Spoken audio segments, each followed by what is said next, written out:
Hello everyone, I'm Siddhartha. Currently, we are in the fifth module of our hands-on machine learning course, and this fifth module is about mathematics for machine learning. So far in this mathematics module, we have discussed about the topics on linear algebra. Then we have started with statistics, and today we are going to discuss one of the most important topics in statistics, which is central tendencies. So central tendencies consist of three main parameters. So these three parameters are mean, median, and mode. So this is the agenda we have for today's video. So first, let's try to understand what is meant by this central tendency and what is meant by these three parameters and where do we use in machine learning. Okay, so where we will use these three parameters in machine learning. So this is the agenda for today's video. So in case you are watching my channel for the first time, hi, in this YouTube channel I'm making a hands-on machine learning course with Python, and if you want to learn this course from the beginning, I'll give the link for my course playlist in the description of this video, so you can check that out. With that being said, let's get started with today's video. So what is meant by this central tendency? Central tendency is a measure, it is a value that represents the center point or typical value of a data set. Okay, it is a value that summarizes the data. Okay, so don't take the literal meaning of central value. So think about like this.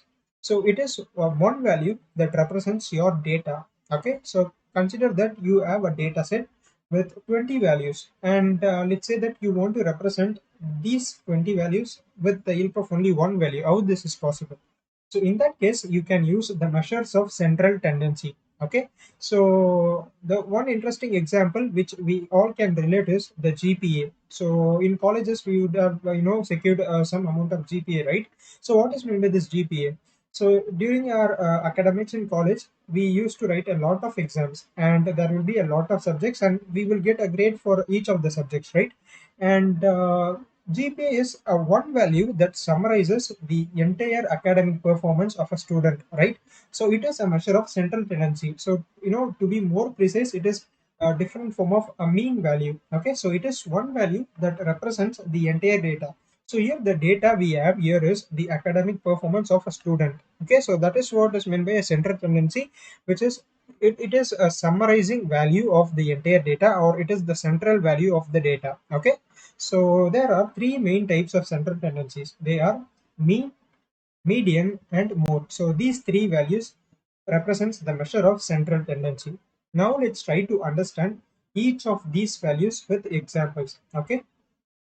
First of all, let's try to understand mean.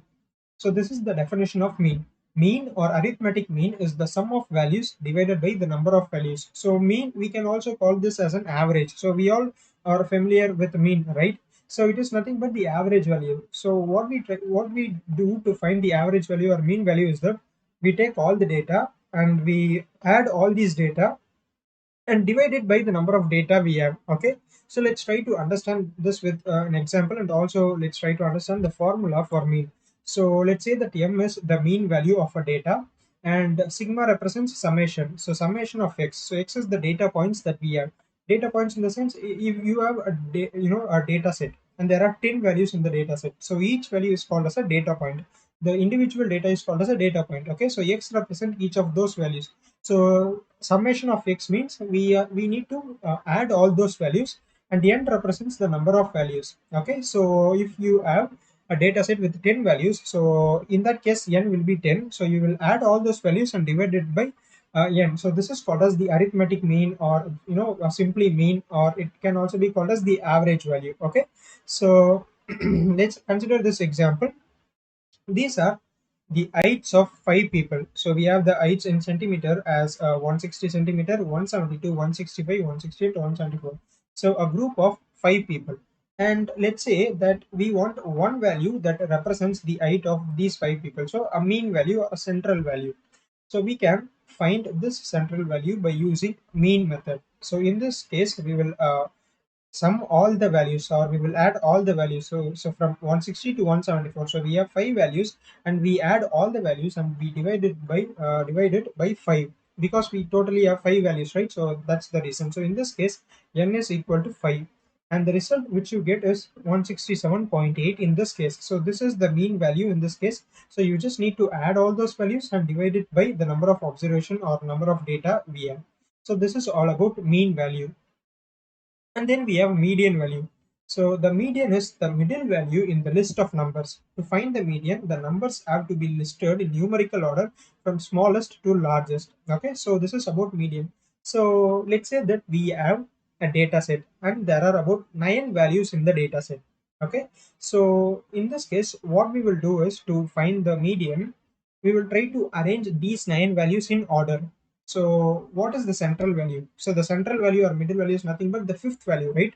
So once you arrange, so this is very important. So you cannot take the data set as such. You need to arrange the data set in order from in an ascending order. So when you arrange it, the fifth value become the middle value or the central value, and that will be your median. Okay, so let's try to understand this with a similar example. So we have the same heights here, which we have which we add here, but in a different order. So in this case, this is not in a ascending order, right? From smallest to largest, whereas we have arranged this particular data heights of people in centimeter in an ascending order. So 160, 165, 168, 172, and 174. So we have arranged this in ascending order. So try to find which is the middle value here. So this totally contains 5 value, and the middle value is the third value, right? So I have circled this in red circle so you can see here. So this is the median value because it is the middle value in our small data set. Okay, so there may be cases when we have even number of values. So in this case we have odd number of values, so we have chosen this as the middle value. But what you can do when you have even number of values, so in this case we totally have 6 values, right? So how you can find the median value? So in this case what you have to do here is we choose the two central values. So in this case, the two central values are the third value and the fourth value. Now we need to find the average of these two values or the mean of these two values. So we need to add 168 and 172 and divide it by 2. So the answer which we get here is 170, and this will be our median. So the median of this 6 data points. So this is how you will find a median. So the first thing which you need to note here is we need to arrange the data in ascending order. Here you can see that the data is in ascending order. So without arranging the order, without arranging the data, we cannot find the median. So it would be a a wrong approach. So we arrange the data in ascending order and we find what is the middle value. And in the case of odd number of values, so it is easy to find the middle value because we have only one value. But when there are even number of data points, we take the two middle values and divide it by 2, and we will get the median. And this may arise a question in your mind. We already have a central value called as mean, and why we need median? So this will be a question, right? So the importance of median is mean cannot be a good measure in all cases. So mean is a very good measure, but it cannot be considered as the best measure in all the cases. So just consider this example. So here we have the values as 160, 172, 165, 168, and 174, right? Let's say that we have another value as 190 centimeter. Let's say that there is another person who is very tall, and that will be our sixth data point or sixth observation. So in that case, if you find the mean, your mean value will be very huge. And when you compare all the data points, all the individual data points with the mean value, there will be a very huge variation among them. So in the case of outliers, so this is an outlier, right? So all these values are almost in a similar kind of range. So it is in 160 and 160s, and very few values are 172. If you have a value around 190, then that is called as an outlier because other values are in a almost in a similar range, but the one single value is in a more higher range. In that cases, when you have some outliers in your data, your mean value will be affected drastically because of that outlier. So whenever you have the outlier, it is best to arrange the data in order and find the median value. So in that cases, a median will be a good measure as the central value to represent your data. So the main thing to note here is if there is a uniform distribution of data, so there is not much difference in the range of the values you have. In that case, we try to find the mean. And if you have outliers, or if one or two or very few values are high, or if the few values are very low, in that case we try to find the median, and median will be a best measure. So this is the use of mean and median and the difference between them. And finally, we have this mode value, right? And the mode is the value that occurs most often. If no number in the list is repeated, then there is no mode for the list. So mode is a value that is repeated so many times in a list. So let's consider this.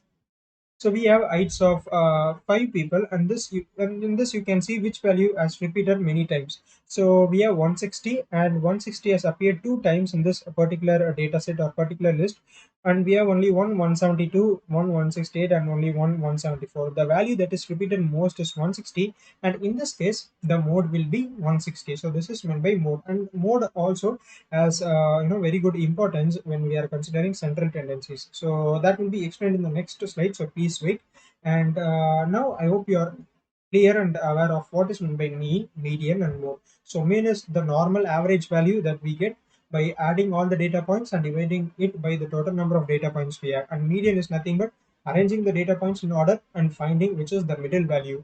And mode is nothing but the most number of repeated values. And if there are no repeated values, then we don't have mode. So there may be cases when the mean, median, and mode can be similar. Okay, so it is not that always mean, median, and mode should be different. So that is not always the case. So there will be cases when all these three values will be similar, will be equal. Okay, so that is actually very common. So to have mean, median, and mode value to be similar. So and this happens mostly in the normal distribution or uniform distribution. Okay, so with this understanding, now let's try to understand where we will use these central tendency values when it comes to machine learning. Okay, so the main application of these central tendencies in machine learning is in data pre-processing. So we know that data pre-processing that we do in several machine learning projects and in data science projects, and data pre-processing is all about processing our data before feeding it to our machine learning model. So we cannot feed the raw data to our machine learning model. So we need to do some processing, and this step is called as data pre-processing. And one main important step in data pre-processing is handling the missing values. So the dataset contains missing values. A lot of the dataset contains missing values, and we cannot feed the dataset which misses some value to our machine learning model. So we need to handle this missing values. So we need to do some operations on those missing values and replace them with suitable values before feeding it to a machine learning model. And this is where central tendencies are very helpful for us. So central tendencies are very useful in handling the missing values in a data set. So this is the main application of central tendencies when it comes to machine learning. So now let's try to understand where we can use or where we can replace the missing values with mean, and where we can replace the values with median, and where to replace the values with mode. So we have these three values, right? And there are specific cases where we need to choose each of these values. Okay. First of all, let's try to understand where we can use mean value. So missing values in a dataset can be replaced with mean value if the data is uniformly distributed. So if you have a normal distribution, and uniform distribution means almost all the data points are in a similar range. So there is not much changes in the data. So they are almost in the same range as we have seen in the height example. So in that cases, let's say that we have a data set containing 500 data points, and it contains height of 500 different peoples, and let's say that about 10 values or 20 values are missing from this particular data set. So in that case, what we will do is, so height is you can consider height as a uniformly distributed value. So in most of the cases, the height will be almost similar for different people, right? So there won't be a very huge change between them. So the height value can range from 160 to maybe 190 or something like that, 180 maybe. So there is a particular range in which height of the people are generally, right? So in that cases, we have almost a uniform distribution or a symmetric distribution. In that case, we can replace those 20 missing values in the data set with mean value. Okay. Now let's try to understand when we can replace the missing values with median value. So missing values in a data set can be replaced with median value if the data is skewed. So skewed in the sense, this is an example of a right skewed distribution where there is more number of data in one side. Okay, so this is not a normal distribution. So the data will be in one side, and let's say that there is let's consider this. We are taking a data set with salaries of different people.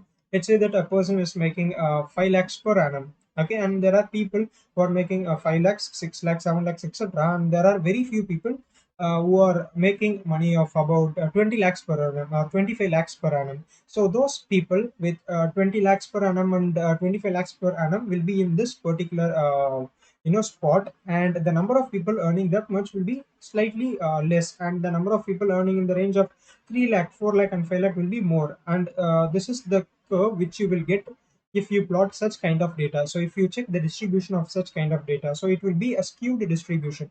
And if your data is a skewed distribution, it won't be a proper way to use mean value. So in that case, we will be replacing the missing values with median value.